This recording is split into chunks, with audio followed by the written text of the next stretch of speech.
एक दिन बच्चों की टोली में सबसे बदमाश कालू कौआ बच्चों से कहता है, अरे जब से छुट्टियाँ हुई हैं, रोज हम लोग वही जामुन और शहतूत के फल खाया करते हैं। तुम सब अगर तैयार, तुम लोगों को एक बड़ा सा आम का पेड़ दिखाता हूँ, वहाँ चलकर हम लोग जी भर के आम खाएंगे। अरे तुम्हें कहाँ मिल गया ये आम का पेड़? हमारे जंगल में तो ऐसा कोई पेड़ नहीं है जहाँ पर जाकर हम मुफ्त में आम खा सके। अरे तुम लोग चलो तो सही, वो पेड़ थोड़ा दूर जाकर है, लेकिन उस पर बहुत स्वादिष्ट और बड़े बड़े आम लगे हुए हैं। तुम उस जंगल के सुनसान इलाके में पड़ने वाली आम के पेड़ की बात तो नहीं कर रहे हो? ना बाबू ना, हम लोग वहाँ नहीं जाने वाले। मेरी माँ ने वहाँ जाने से मना किया है। अरे तुम तो हो ही डरपोक, अपने साथ साथ हमें क्यों डरा रही हो टुनटुनी चिड़िया? अरे तुम्हें नहीं चलना तो मत चलो, तुम यहाँ रहो और ये जामुन खाओ। हम तो उस पेड़ पर आम खाने जा रहे हैं।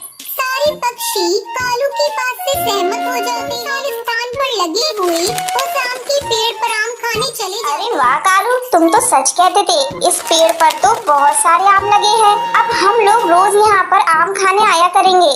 पक्षियों की बात सुनकर उस पेड़ पर रहने वाले जादूगर की नींद टूट जाती है।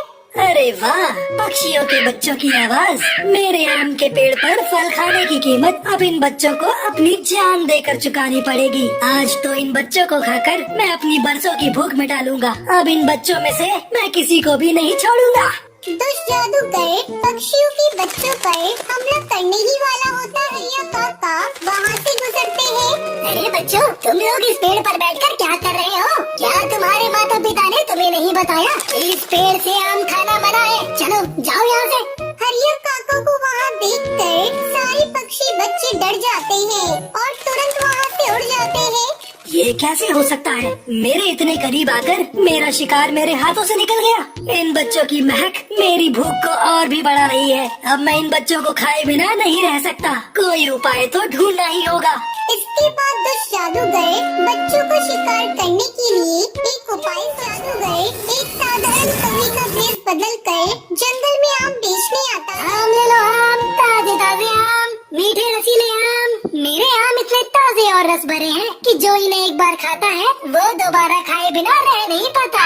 आम बेचने वाले कौवे की आवाज सुनकर सबसे पहले बंटी कबूतर बाहर निकलता है।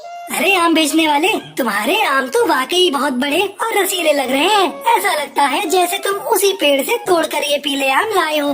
बंटी कबूतर उस जादूगर की बातों में आ जाता है और जैसे ही वो शाम को खाता है वो जादूगर के वश में आ जाता है। एक शिकार का इंतजाम तो हो गया, बाकी के शिकार को और ढूंढना है। मैं किसी को भी नहीं छोड़ूंगा। तुम सबको चुन चुन के अपने आम के पेड़ पर ले जाऊंगा। बंटी कबूतर सम्मोहित होकर खुद ही आम के पेड़ के पास जाने लगता है। थोड़ी दूर जाने पर इससे पहले कि कोई और पक्षी मुझे देखे, जल्दी जल्दी उन बच्चों को ये आम खिला देता हूँ और पकड़कर अपने पेड़ पर ले जाता हूँ। तभी जादूगर को टुनटुनी चिड़िया अपने घर के बाहर खेलती हुई दिखाई पड़ती है। आओ छोटी चिड़िया, तुम्हें भी आम बहुत पसंद है ना? लो मेरे आम खा कर देखो। नहीं नहीं, मेरे पास आम खरीदने के लिए पैसे नहीं है। मुझे तुम्हारे आम नहीं चाहिए। तुम्हारे जैसे छोटे छोटे बच्चों को मैं मुफ्त में आम देता हूँ, मैं तुमसे पैसे नहीं लूंगा। आओ मेरे पास, आम देखो कैसा है। नहीं, मैंने कहा ना, मुझे आम नहीं चाहिए। मेरी माँ ने अजनबी पक्षियों से कुछ भी लेने को मना किया है। बड़ी जिद्दी है ये चिड़िया, लगता है ऐसे नहीं मानेगी। इतना वो अपने जादूगर रूप में आ जाता है। मैंने कहा ना, जल्दी से आम खा ले, खा जल्दी से, जल्दी खा।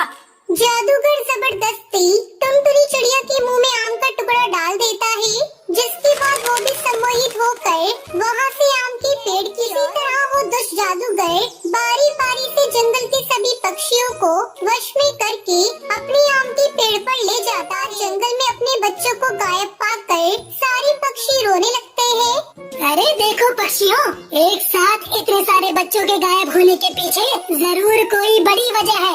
आज दोपहर को मैंने एक आम बेचने वाले को देखा भी था, जो बच्चों को मुफ्त में आम बांट रहा था। अब मुझे लगता है उस आम बेचने वाले जादूगर के आने के बाद से ही बच्चे गायब हुए हैं। हे भगवान, कहीं वही आम के पेड़ पर रहने वाला दुष्ट जादूगर ही तो हम सभी के बच्चे को नहीं ले गया। सभी पक्षी उस आम के पेड़ के पास पहुँचते हैं, जहाँ पर आम की जगह उनके बच्चे पेड़ पर लटके हुए दिखाई पड़ते हैं। सभी पक्षी अपने बच्चों के ऐसी हालत में देख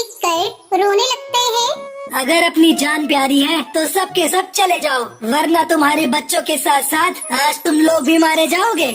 देख, इन मासूम बच्चों को जाने दे और इस जंगल को छोड़कर चला जा, नहीं तो आज मैं तुझे नहीं छोड़ने वाला। अगर तू मुझे कैद करेगा तो तू भी मारा जाएगा। चला जा यहाँ से, ये बच्चे मेरे शिकार हैं। जादूगर की बात सुन काका एक लाल रंग का धागा पेड़ पर बांध देते हैं। इससे जादूगर चीखने लगता है, अरे अंकल, इन जादूगर अंकल को मत मारिए, ये तो बहुत अच्छे अंकल हैं, इन्होंने हमें मीठे मीठे आम भी खिलाए। बच्चों की मासूम बात सुनकर जादूगर को अपने किए पर बहुत पछतावा होता है और वो माफी मांगकर सभी पक्षी बच्चों को आजाद कर देता है।